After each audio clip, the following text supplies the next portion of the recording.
हमारे साथ इस समय सुशील कश्यप जी भी मौजूद हैं। मैं चाहूँगा कि आप भी कुछ बात रखें, क्योंकि आज जो है सुनवाई हुई, इसको लेकर क्या कहा जाए आगे आने वाले दिनों में। जो 16 तारीख डेट लगी हुई है उसमें क्या तैयारी रहेगी और हम लोग किस तरीके से मिलजुल कर आपस में बात बताइए। जिस प्रकार से आरक्षित वर्ग के सभी पैरवीकार आज एक मंच पर यूं कहें कि सभी जो है कि प्रयास जो है सामूहिक हो रहा है, हम आशा और भरोसा करते हैं कि आगामी आने वाली जो 16 दिसंबर की तारीख है उस पर दलित पिछड़े वर्ग से आने वाले जितने भी पैरवीकार हैं वो सभी एक मंच पर आएंगे और अपने काउंसिल को लेकर के जिस प्रकार से आज मजबूती के साथ हम लोगों ने जर्नल को डिफेंड किया है, जितने भी टोटली आर्गूमेंट्स हुई हैं वो यूँ कह सकते हैं कि कहीं हम लोगों के खिलाफ नहीं हो पाई। क्योंकि वहाँ पे हमारे सबके जो top most senior Venkat Subramaniam Swamy Giri साहब और आरके सर, तमाम जितने भी हमारे सबकी तरफ से काउंसिल थे, जर्नल के लोग जो भी मिसलीड करना चाहते थे, कोर्ट को गुमराह करना चाहते थे, लेकिन जो ही उनको गुमराह कर रहे थे तैसे ही हमारी तरफ से काउंटर करके उसका जवाब दे दिया जाए। जैसा कि कहा है, उन लोगों ने कहा कि हमको कोई इन्फॉर्मेशन नहीं दी गई है, हमको जो है कि कोई नोटिस या मुझे कोई पार्टी नहीं बनाई गई रिट कोर्ट में, जबकि ये 100% टोटली ये फॉल्स कोर्ट को बता रहे थे। क्योंकि रॉबिन सिंह और तमाम धर्मेंद्र कुमार मिश्रा, तमाम लोग रिट कोर्ट में उस 1356, 90, 50, 172 जो है जितनी भी हमारी अपील रही रिट कोर्ट में भी जो भी रही उसमें सब में कनेक्टेड रहे। जब ऑलरेडी तो हमारी जो है रिट में अपील में कनेक्टेड रहे तो आप ये नहीं कह सकते हैं कि हमको सूचना नहीं दी गई या हम अच्छा सुशील कश्यप जी, सबसे बड़ा सवाल ये है, आज प्रदेश के तमाम युवा ये जानना चाहते हैं जी, ये केस जो है अंतिम दौर में है और इसमें ये किस रास्ते पे जाएगा? मतलब इसमें ऑर्डर आने की क्या संभावना है? लग रहा है कि जिस प्रकार से मसूदी साहब ने किसी का भी फेवर नहीं किया है, अकॉर्डेंस लॉ जो है उन्होंने जजमेंट डिलीवर किया है, ठीक उसी तरीके से मुझे जज मसीह साहब और दीपंकर दत्ता साहब से उम्मीद है कि वो भी जो है अकॉर्डेंस लॉ ही जजमेंट डिलीवर करेंगे। और अगर स्टेट की तरफ से या जर्नल की तरफ से कुछ उनको अगर एडवांटेज मिलेगा तो हम हमारे पिटिशनरों को पूरा भरोसा है और विश्वास है कि उनको भी लाभ मिलेगा जी। अब हमारे बीच हैं बहुत ही शानदार योद्धा जिन्होंने बहुत ही मजबूती से इस लड़ाई लड़ी है और मैं देखता हूं कि एक एक पॉइंट को लेकर कितनी मेहनत और शिद्दत से काम करते हैं और हमारे बहुत ही मजबूत साथी हैं, टीम के सबसे मजबूत साथी है भास्कर सिंह यादव जी।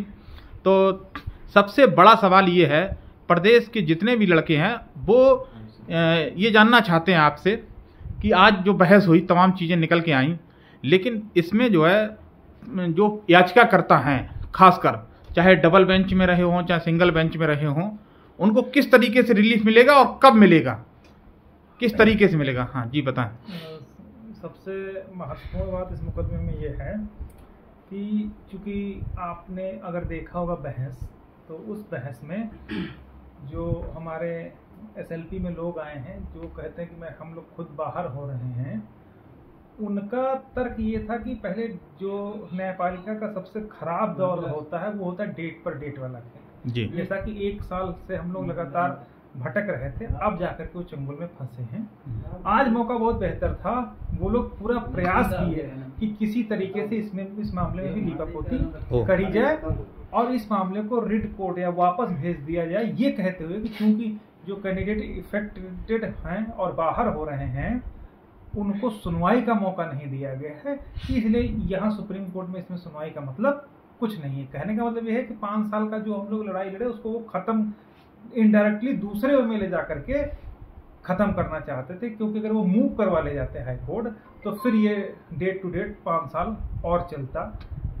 ये चीज़ें जो आज उन्होंने करने की कोशिश की, ये हम लोग पहले से ही तैयारी किए थे। वो आप लोगों को देखा होगा कि आप लोगों ने खुद देखा होगा कि हमने पहले बताया था कि ये बहस उधर से सबसे पहली बहस शुरू होगी कि इनको किसी तरीके से जो कोर्ट का एक नॉर्मल रूटीन है उसमें दौड़ा करके खत्म कर दिया जाए। हम लोग उसको पूरी तरीके से कंटेस्ट करके उस बात को न केवल खत्म किए बल्कि ये क्लियर कर दिया कि अब बहस होगी।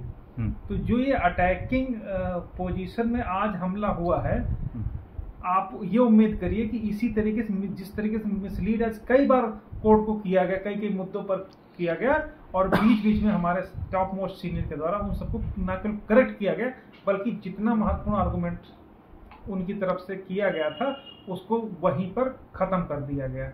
ये हमला अगली डेट पर भी निश्चित रूप से होगा और वहाँ पर भी इसी तरीके की जो है डिफेंस करके उनके ऊपर अटैक करने की, काउंटर अटैक करने का हम लोग पूरा तैयारी करेंगे। और चूँकि जजमेंट, रूल्स, एक्ट और पॉलिसीज़ सारी हम लोग पर हमारे फेवर में हैं, बट चूँकि ये सर्वोच्च न्यायालय है, यहाँ पर रूल बनते भी हैं और बिल्कुल ख़त्म भी किए जाते हैं जी। तो हम लोग उस चीज़ को बहुत हल्के में नहीं ले सकते, क्योंकि रूल जो है हमारे फेवर में है तो हम उसको कर ले जाएंगे। हमको उस जो भी रूल बना है, सुप्रीम कोर्ट किसी भी रूल को ना केवल रद्द कर सकती है, बना सकती है और सब कुछ कर सकती है, तो हमको जो भी रूल्स रेगुलेशंस हैं उनको, उनकी तार्किकता को भी बहुत अच्छे से रखना पड़ेगा और उसकी जो फायदे हैं, जो उसकी लीगलिटी है, उसको भी कोर्ट के सामने रख करके यथास्थित रूल पर बहस करवाने का प्रयास किया जाएगा।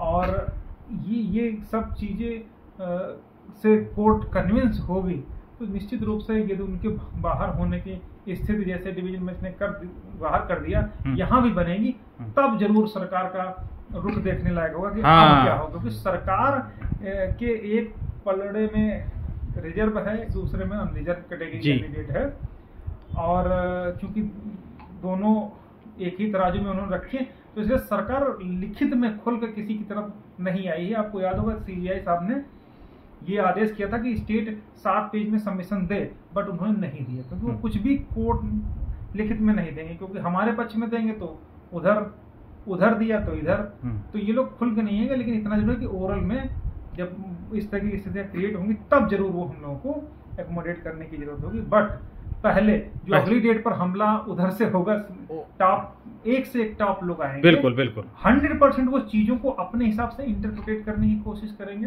रूल्स को अपने हिसाब से बताएंगे, घुमा के बताएंगे, एक एक शब्द को पकड़ करके उसको घुमाने की कोशिश करेंगे। उसको हम लोगों को बहुत सावधानी की जरूरत है। और एक सवाल और है कि आपको क्या लगता है कि इसमें, मेरे हिसाब से तो लगता है कि अगली डेट पर हो सकता है फाइनल हो जाए या अगले दिन कंटिन्यू संभव है, क्योंकि कोर्ट में आज ये कहा गया था कि हो सकता है 2-4 डेट चले मुकदमा। इसके लिए कोर्ट जब सबमिट कर रही थी अपने आर्गूमेंट्स को 3:30-4 बजे, तो इधर से कहा गया कि आप 2 बजे लगा दिए, तो उन्होंने अपोज किया। कोर्ट ने खुद का नहीं, 2 बजे नहीं 12 बजे। तो 12 बजे से मुकदमा लगाने का मतलब है कि फिर बहुत संभव है कि वो शायद लंच भी ना करे, क्योंकि नॉन वेजनेस डे है। तो बहुत समय वो 12 से 3 या 12 से 3:30 तक सुन सकते हैं। बिल्कुल, बहुत जल्द ये फाइनल होने की मोड पे संभव है। और मुझे लगता है 3-4 घंटे सफिशिएंट है बिल्कुल।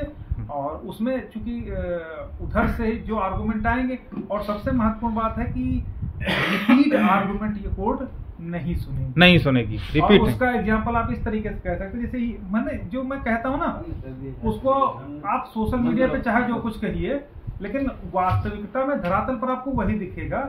ईडब्ल्यूएस वाले चिल्ला रहे थे कि इसमें घुस जाएंगे, हम तो ईडब्ल्यूएस पर हमला कर देंगे और पहले ईडब्ल्यूएस पर बहस होगी या पहले बीएड बीटीसी पर बहस होगी, वो सारा ध्वस्त हो गया है। बिल्कुल। कोर्ट ने स्पेसिफिक कहा है कि we will hear it separately, और अगर ज्यादा करोगे तो तुमको सुनेंगे भी नहीं 10 साल तक। ईडब्ल्यूएस के लिए कहा है, अगर आप लोग लाइव देखेंगे तो लास्ट में देखिएगा, ये शांत रखना।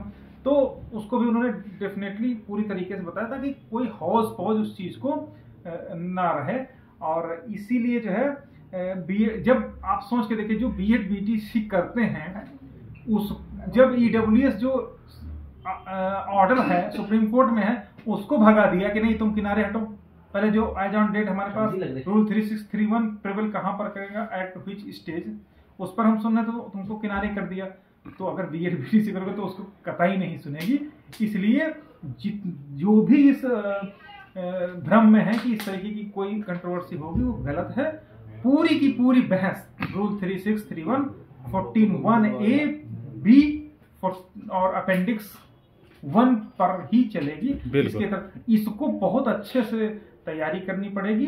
और चूंकि मैंने पहले बताया था कि ये जो हम लोगों को जो लड़ाई लड़नी है वो केवल एक तरफ से नहीं लड़नी है, हर स्तर पर लड़नी है। आपने देखा कि जो 38,554 रवि सक्सेना एंड अदर की एसएलपी फाइल हुई है, रॉबिन सिंह एंड अदर की फाइल हुई है, सर्वेश सिंह एंड अदर्स की फाइल हुई। किसी भी रिट में एसएलपी में rule 22nd amendment, 20 amendment, 23rd amendment file ही नहीं किया गया है। और आज जब बहस की शुरुआत हुई तो उन्होंने वहीं से शुरू करी। बड़ी चालाकी से एसएलपी उन्होंने अलग फाइल करी और इसको एडिशनल डॉक्यूमेंट मंगा करके फाइल अलग कर दिया, ताकि हम लोग एसएलपी पढ़ते रह जाएं और ये लोग जब हम कोर्ट के सामने गए तो जैसा मैनिपुलेट करके करना चाहेंगे वैसा कर लें। ये चीज मुझे पता था, इसलिए मैंने आपको भी आदित्य कुमार नाम से आई थी, उसको सेपरेटली उस चीज को हमने फाइल किया, वहीं से आप आज बहस शुरू हुई वहीं, ठीक। और उसी पर वो बहस मनीष जो आपके उधर के सिंघवी सीनियर थे वहीं से शुरू किया और रोटेट होते होते वहीं 14 रूल पर फिर आकर के गिरे। और इस पर अगली डेट पर बहुत ही मतलब मत ही जाएगा ये पूरा जो rule 22 amendment, 22nd amendment, 23rd amendment, rule 14(1)(a)(b) और इसी तरीके से अपेंडिक्स, इन सब पर बहुत डीपली काम होगा। बहुत बहुत धन्यवाद। और आज भी एक बहुत आपको खुशी की बात बताएं, जेलर भाई आज पहली बार आए सुप्रीम कोर्ट में, शायद पहली बार आए आप? नहीं आ चुके हैं, आए हैं कई बार, लेकिन कोर्ट रूम हम नहीं जाते हैं जल्दी से। जब जाते हैं तो उसी दिन छोड़ के अगली सुनवाई पे केस फिक्स हो जाता है, मतलब रिजर्व हो जाता है ऑर्डर। अच्छा, तो ये मैंने देखा आज कोर्ट रूम में थे आप। हाँ, और आज देखो बहस जबरदस्त बहस हुई। तो इसका मतलब अगली बार आ जाएंगे, फाइनल हो जाएगा? हाँ, फाइनल हो जाएगा। फाइनल में पहले जो भी साथी जुड़े हुए हैं सभी साथियों से कहना चाहूँगा कि आप टीम किसी के भी साथ जुड़े हो, चाहे विजय के साथ हो, चाहे अमरेंद्र के हो, चाहे कोर्ट चाहे किसी के भी साथ हो, लश्करी के साथ हो, मनोज प्रजापति, राहुल, कोई जानते हैं कि इन लोगों का कोई ठीक ठाक वकील नहीं है, न तो ये लोग सही से व्यवस्था कर पा रहे हैं, आपस में वही लड़ झगड़ करके फर्जी बवाल किया करते हैं। तो आप सभी साथ हैं, चाहे सुमित के साथ हो, चाहे अशोक के साथ हो, सहयोग भास्कर टीम करना है, क्योंकि आप सभी को मालूम है कि किसी का कोई वकील विशेष नहीं है। नहीं देखो, हाँ अशोक जी बोलिए, आप बोलिए, पूरी बात तो रखने दोगे? आज की जो हमारी बहस थी बहुत अच्छी बहस हुई है, शानदार बहस हुई है और आशा लगता है कि अगली डेट पे हमारी बहस करेंगे हमारी तरफ से। और 16 तारीख को 12 बजे डेट लगा है और पूरा समय मिला है और हो सकता है उस दिन हमारी डेट फाइनल हो जाएगी। बिल्कुल।